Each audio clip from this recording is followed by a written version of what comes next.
For this problematic Monday, we're going to explain why it's problematic to insult a black woman, then tell her she isn't educated enough to realize it was actually a compliment.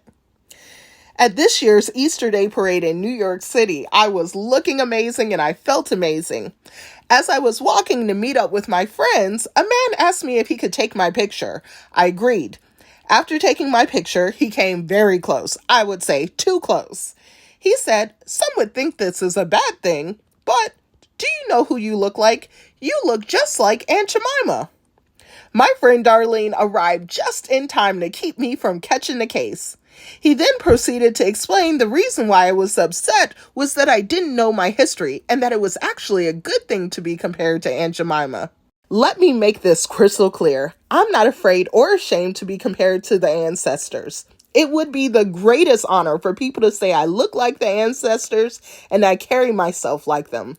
But the Mammy Minstrel Show character is not my ancestor. Aunt Jemima is not my ancestor because they aren't real people. They are fictional characters created to mock and oppress my real ancestors. If you say I resemble Hattie McDaniels or Nancy Green or Mary Fields or Elizabeth Freeman, I would take that as a great compliment because these were actual black women who existed, who fought tooth and nail to be seen as human beings deserving of respect and care. I hope y'all didn't think it was the end of it, because the internet was interneting. I've had no less than 150 comments on my previous video about me being called Aunt Jemima, of people telling me that Aunt Jemima is based off of a real person.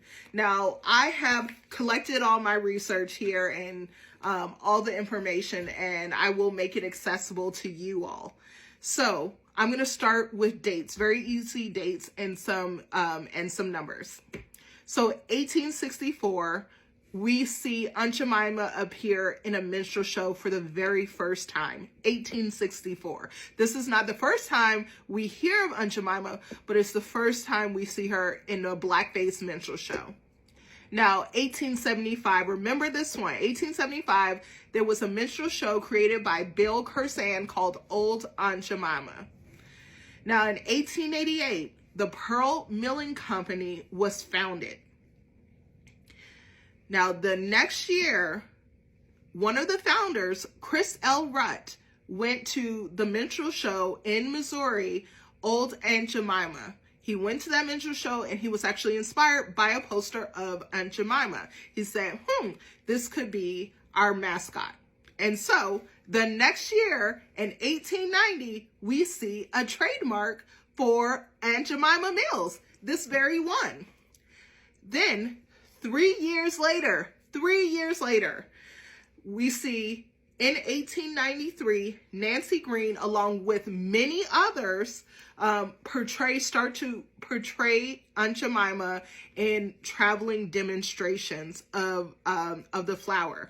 So it started out as Pearl Milling Company, but then after seeing the Old Aunt Jemima Minstrel Show, they changed the name and trademarked it to Aunt Jemima Milling. This is not based off of a real enslaved person. She was portrayed by some women who were formerly enslaved, but this is not based off of a person. She is based off of, Aunt Jemima is based off of an actual blackface minstrel show character.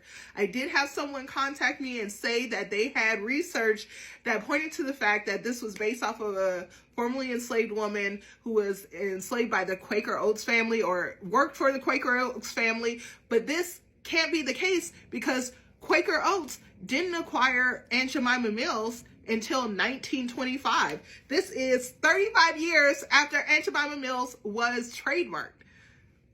You all, Aunt Jemima is not based off of a real person. She is based off an actual minstrel show character. Stop telling me that I should be grateful to be called Aunt Jemima.